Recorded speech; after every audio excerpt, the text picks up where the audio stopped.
le monde tourne. Direction la Birmanie, refusant de tirer sur leurs concitoyens. Les informations pullulent. Tout de suite, voici les informations. C'est le moment d'ouvrir la page internationale avec Ealichi Dorelas depuis Boston, Massachusetts.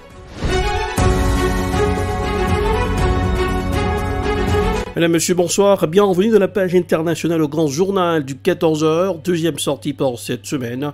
En direct depuis la newsroom à la capitale des grandes universités du monde, Boston, Massachusetts.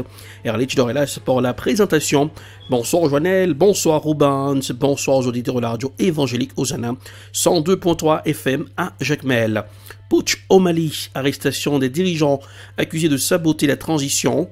Le président de la transition et son premier ministre ont été arrêtés par des militaires qui leur reprochent de vouloir saboter la transition.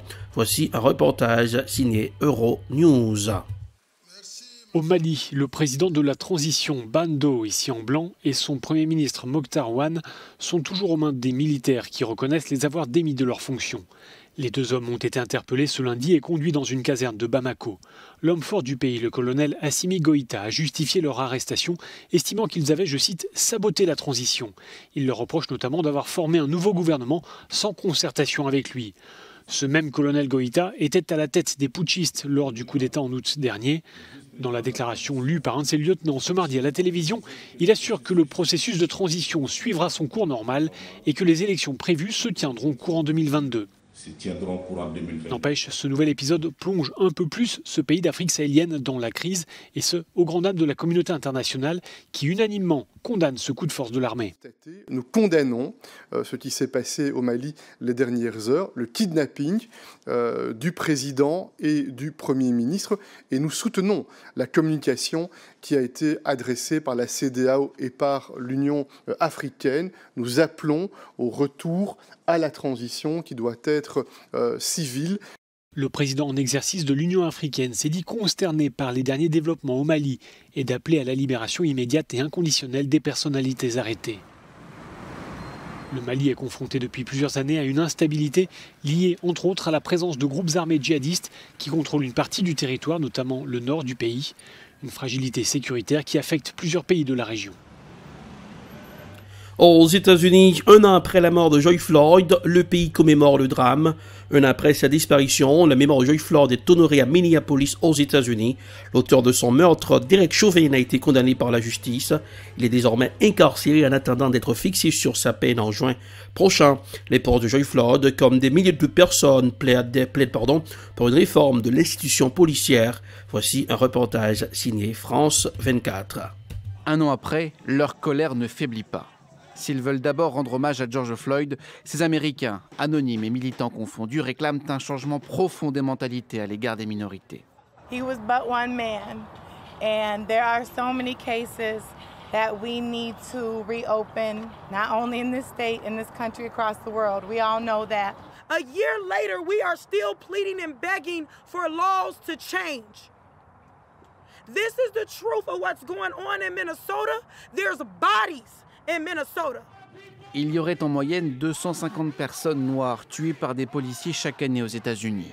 En avril dernier, un père de famille est décédé par balle suite à une interpellation pour trafic de drogue, sauf qu'il n'était pas armé. 10 jours plus tôt, c'était un jeune de 20 ans tué lors d'un contrôle routier. La policière, auteure du tir fatal, avait dit avoir confondu son taser avec son arme à feu. La mère du jeune homme réclame aujourd'hui des réformes législatives en profondeur. My heart breaks because unfortunately, with all the baby steps that they're taking, who's to say there's not going to be another Dante? Police reform is a big thing that needs to happen. Pour l'avocat de la famille Floyd, de nouvelles lois seraient les bienvenues. Mais selon lui, le salut passe avant tout par un changement des pratiques policières. I think it's going to hold more police officers accountable. Will they stop killing black people? Probably not.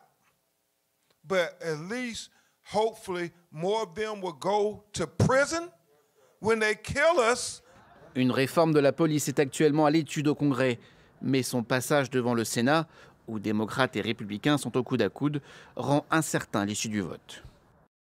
Direction la RDC, face à la psychose, Goma se vide dans l'attente d'une éruption volcanique. La ville de Goma, dans l'est de la République démocratique du Congo, était mardi dans l'angoisse d'une nouvelle éruption du volcan Nyiragongo. Dominant la ville, voici un reportage signé Africa News.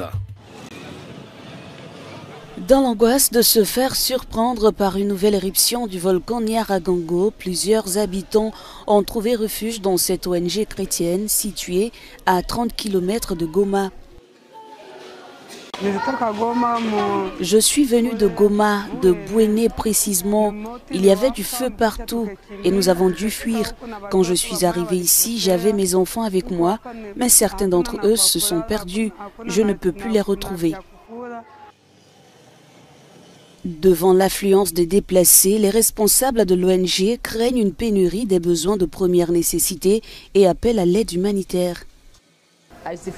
Notre aide est insuffisante, nous sommes débordés.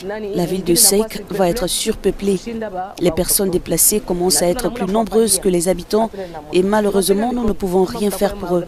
Le volcan nous a tous pris par surprise. Ce mardi, de forts tremblements de terre ont secoué la ville rwandaise de Gisenyi, frontière avec Goma.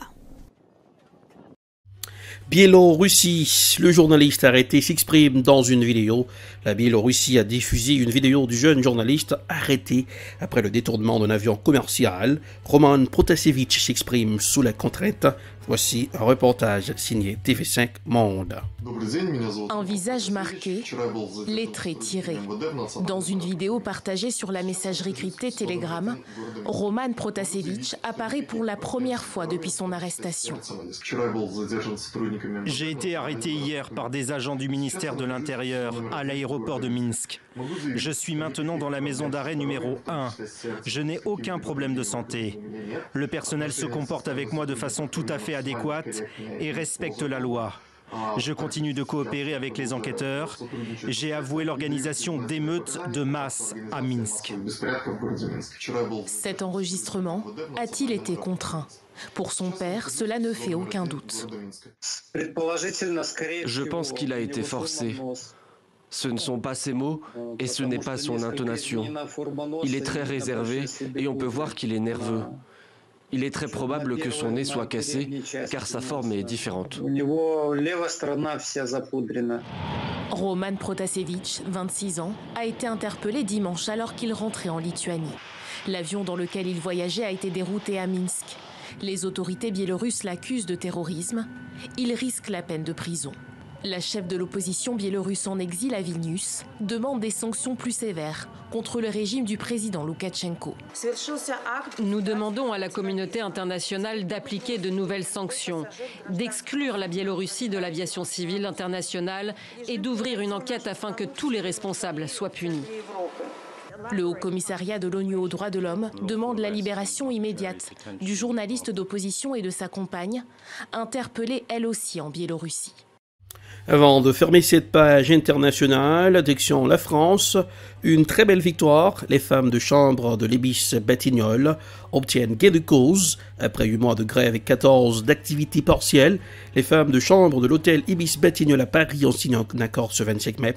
Ils prévoient une augmentation de leur salaire entre 250 € et 500 € bruts par mois, une amélioration de leurs conditions de travail.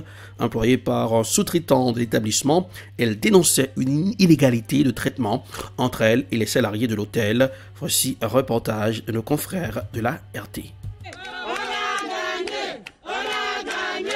Scène de liesse à la sortie de l'hôtel Ibis des Batignolles. Et pour cause, c'est la fin d'une lutte de près de 2 ans pour ces femmes de chambre qui viennent tout juste de signer un accord avec l'hôtelier après 8 mois de grève et 14 d'activités partielles.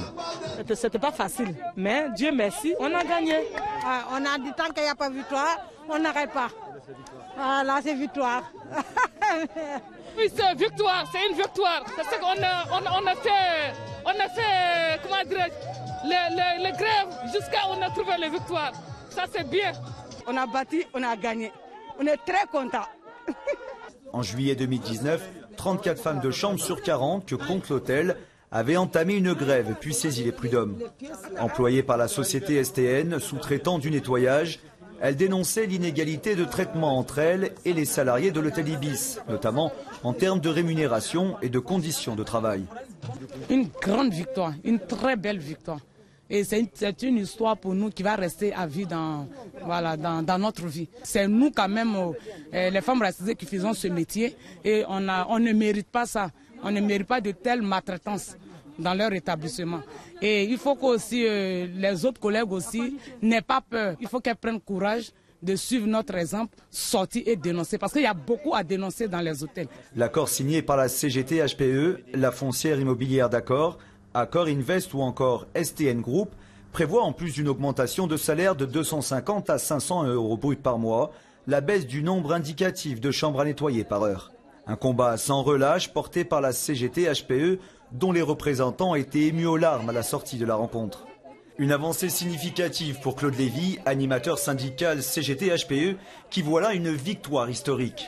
Ce n'était pas gagné d'avance, puisque dès le début de cette grève, on a dit aux salariés, attention, on s'attaque au groupe Accor, qui est très très difficile dans la négociation quand on a des conflits du travail.